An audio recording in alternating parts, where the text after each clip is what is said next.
Assalamualaikum warahmatullahi wabarakatuh. Pada kesempatan ini saya akan menyampaikan aksi nyata modul 3.3 pengelolaan program yang berdampak positif pada murid.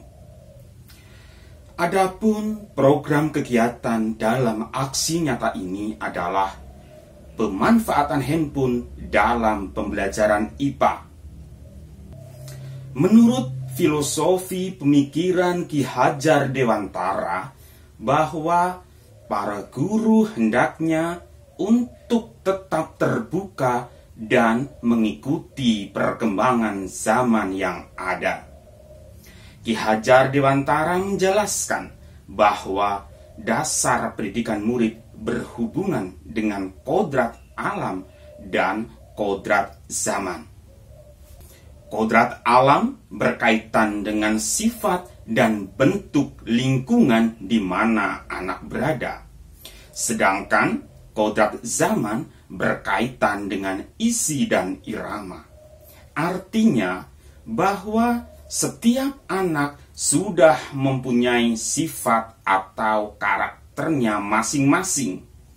Jadi, sebagai guru, kita tidak bisa menghapus sifat dasar tadi.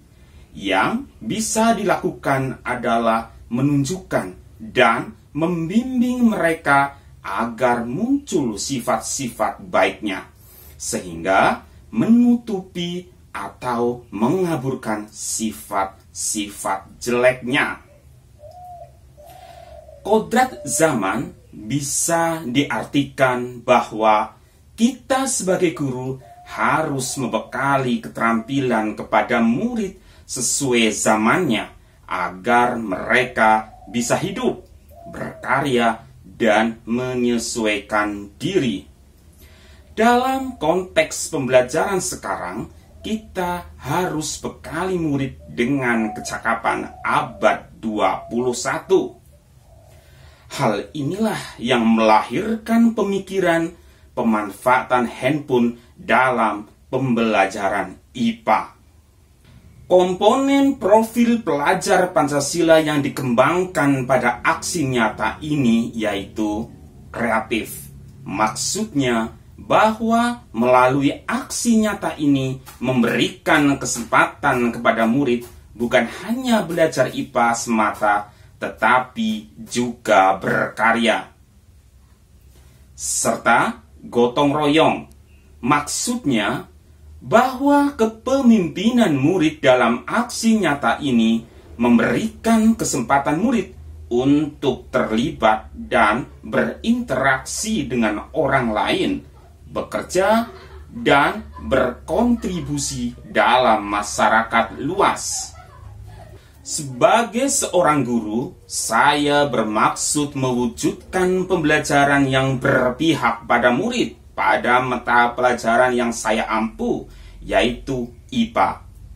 Oleh karena itu, saya menerapkan pendekatan inquiry apresiatif, yaitu sebuah pendekatan manajemen perubahan yang berbasis pada sisi positif atau kekuatan yang dimiliki sebuah organisasi dengan tahapan bagja, yaitu buat pertanyaan, ambil pelajaran, gali mimpi, jabarkan rencana, dan atur eksekusi. Maka saya melakukan pemetaan kekuatan atau sisi positif dari sekolah terlebih dahulu. Adapun sisi positif sekolah kami yaitu laboratorium IPA yang representatif dengan peralatan lengkap serta akses internet yang bagus serta mayoritas murid yang mempunyai handphone. Melalui tahapan bagja, aksi nyata yang saya lakukan berupa pemanfaatan handphone dalam pembelajaran IPA.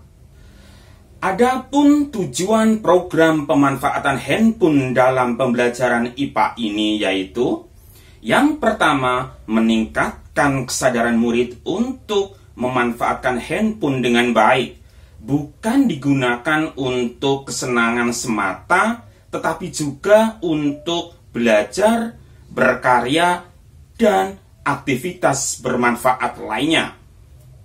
Yang kedua, menumbuhkan sikap mandiri terhadap murid, sehingga murid mampu menjadi pemimpin pembelajaran. Serta yang ketiga, menumbuhkan kemampuan berpikir kritis pada murid. Seperti apakah kegiatan aksi nyata yang saya lakukan? Mari kita simak bersama. Pada awalnya, saya membuka dialog dengan kepala sekolah, guru, dan murid tentang pemanfaatan handphone dengan bijak dan berkelanjutan dalam pembelajaran IPA. Selanjutnya, saya membuat desain pemanfaatan handphone dengan membuat channel YouTube SPK TV yang dapat memenuhi kebutuhan belajar murid untuk bisa belajar materi dalam bentuk audiovisual dengan mudah. Selain itu juga, saya membuat aplikasi pembelajaran IPA yang saya namakan SPega, yang bisa diinstal pada handphone masing-masing murid, sehingga memungkinkan murid selain bisa belajar materi dalam bentuk catatan, juga langsung bisa mengerjakan tugas dan berbagai macam aktivitas pembelajaran pada aplikasi tersebut. Saya juga membuat website www.pembelajar.my.id yang mudah diakses murid untuk pembelajaran IPA. Selain murid dapat mengakses media pembelajaran online dengan mudah melalui handphone, murid juga diberi kesempatan untuk berkarya berupa video, foto, poster, atau karya lainnya yang selanjutnya diunggah pada medsos masing-masing. Disinilah tampak jelas bahwa dalam pembelajaran IPA, murid bukan hanya belajar IPA semata, tetapi juga bisa sambil berkarya dengan menggunakan handphone. Selain membuat capaian yang realistis per semester, kami juga membuat kesepakatan kelas terkait pemanfaatan handphone dalam pembelajaran IPA agar pembelajaran tetap aman, nyaman, produktif, bertanggung jawab, dan menyenangkan.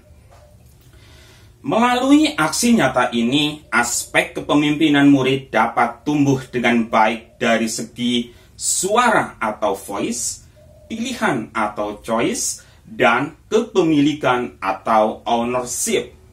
Murid diberi kesempatan untuk mengeluarkan ide-ide atau pendapatnya terkait pembelajaran IPA. Mereka juga diberi kesempatan untuk belajar menggunakan handphone dengan berbagai pilihan aplikasi, website, atau medsos dengan berkarya sesuai bakat dan minatnya. Dalam melaksanakan aksi nyata ini, dari mulai merancang hingga mengimplementasikannya dalam tahapan baca, saya merasa senang, semangat dan optimis bahwa murid-murid kami dapat melaksanakannya dengan baik. Saya juga merasa bersyukur karena selain murid-murid tampak gembira dalam mengikuti pembelajaran IPA, murid-murid juga mampu berkarya. Contohnya dalam pembuatan video atau vlog yang kemudian dia unggah pada Instagram, YouTube, atau medsos lainnya. Selain itu, saya juga bersyukur karena kepala sekolah serta rekan-rekan sejawat mendukung dan berkenan berkolaborasi dalam menuntun murid supaya dapat menjadi pemimpin pembelajaran baik terkait suara, pilihan, ataupun kepemilikan. Pembelajaran yang saya peroleh dalam melaksanakan aksi nyata ini adalah saya merasa yakin bahwa murid mampu menemukan jati dirinya dengan mengoptimalkan aset yang dimilikinya, serta cara guru dalam memperlakukannya. Saya memperlakukan murid-murid saya sebagai mitra dalam proses pembelajaran IPA sesuai dengan filosofi Ki Hajar Dewantara, bahwa guru diibaratkan sebagai seorang petani yang dapat merawat, menumbuh kembangkannya hingga mereka tumbuh sesuai kodrat alam dan zamannya. Pemanfaatan handphone dalam pembelajaran IPA ini merupakan kegiatan yang berkelanjutan. Murid dapat menyuarakan keinginannya, membuat pilihan-pilihan yang sesuai dengan minatnya, serta rasa kepemilikan akan hasil karyanya, sehingga mampu menumbuhkan rasa tanggung jawab untuk memimpin pembelajarannya sendiri. Selain berbasis praktikum, dalam pembelajaran IPA saya juga memanfaatkan handphone karena pemanfaatan handphone dalam pembelajaran IPA ini sangat sesuai dengan pembelajaran berdiferensiasi, di mana dapat memenuhi kebutuhan belajar murid dengan profil belajar, bakat, dan minat yang beragam. Program ini juga salah satu upaya untuk menumbuhkan kepemimpinan murid dengan cara memberikan kesempatan kepada murid untuk bersuara, menentukan pilihan dan kepemilikan murid. Melalui program pemanfaatan handphone dalam pembelajaran IPA ini diharapkan dapat berdampak positif pada murid serta mampu membentuk jiwa kepemimpinan murid yang berkarakter baik sehingga murid menjadi lebih produktif, kreatif, inovatif, serta bertanggung jawab. Wassalamualaikum warahmatullahi wabarakatuh.